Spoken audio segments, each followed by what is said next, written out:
Of the night, we're going to go out on a bang and end the show talking about your money, honey, and how much the government is taking, and maybe not so much in this next administration. Will the Trump administration, along with congressional Republicans, be able to cut taxes and cut government spending to go along with us? Wouldn't that be glorious? Joining us now to talk about that is the president of the National Taxpayers Union, Pete Sepp. Pete, great to see you again. Thanks for being here.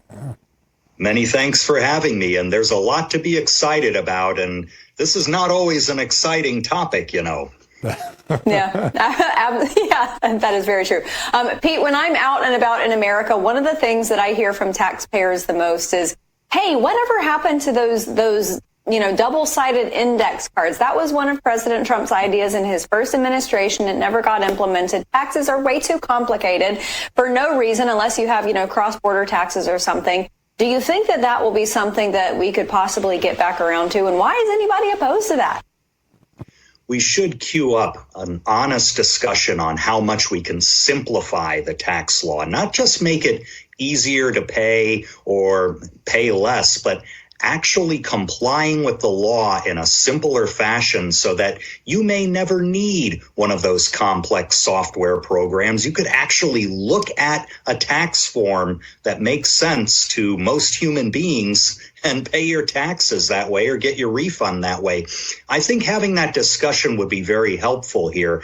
Does Congress have the bandwidth for it? Well, that's a big question. What they have to do is get that reconciliation process done so they set the spending and revenue levels early, and then they can get to work on deciding, well, are we going to extend a lot of the tax relief provisions of the 2017 law, or are we going to go in a totally different direction? Move to a flat rate income tax or a consumption style tax. Those plans have been on the table for the better part of 40 years, actually.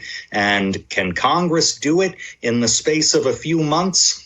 Well, the transition could be mapped out, but I think they need to start out on a more modest path. Yeah, I think that's probably what will happen. One agency that got blown up in size and sometimes blown up for its bad work is the IRS. It doesn't come up much in the conversations in this period post-election, but it feels like an agency in need of a mission change or certainly a mission realignment. What do you think? Yeah, absolutely.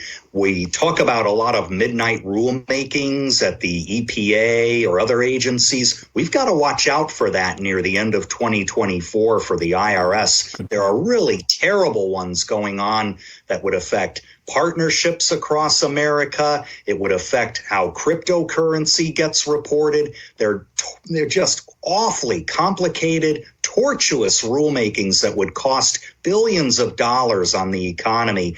Those need to be paused while new leadership gets in Washington. And the $80 billion of funding the IRS got for more enforcement under the Biden administration, well, that's been pared back to $60 billion, but that's still plenty for the agency to play around with. And playing they are. They have used up all of the allocated money pretty much for taxpayer service improvements. They're still behind on modernizing their computer systems. They need another major reset from Congress and the president to say, you're going to have to make do with a little less than another $60 billion, and you've got to focus on modernization, not more harsh enforcement tactics. You modernize that agency, you're going to get better taxpayer compliance without a lot of bully tactics. That's a great point. Yeah. Pete, our national debt is 75% higher than it was in 2017. So, of course, hard choices are going to have to be made. I think back to another world leader's tenure, Prime Minister of Canada, Stephen Harper, and he was one of those leaders who made some tough decisions, and not long after that, he was fired by the Canadian people. The American people have a little bit of amnesia, so we tend to forget around election time the misdeeds or the perceived misdeeds earlier in that cycle. Are these things, these tax cuts, things that President Trump and Republicans in Congress should get done right away as soon as possible so the time midterms roll around or the next general election, maybe people aren't so mad about it?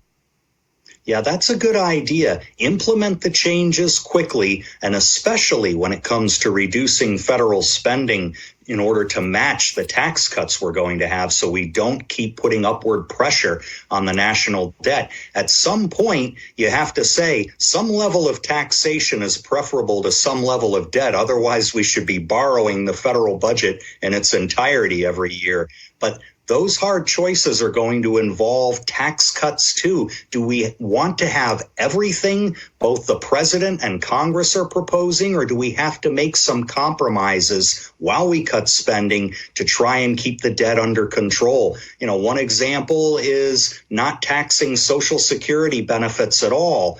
Well, the unfair Social Security benefits taxation has been around for a while. Maybe instead of getting rid of it entirely, a good start is to index for inflation the thresholds at which you begin paying that tax. At least protect seniors from having to pay more going forward, and then work on a way to start ratcheting back the taxes on Social Security benefits. That gives you time to implement the changes without a lot of disruption and without a lot of debt.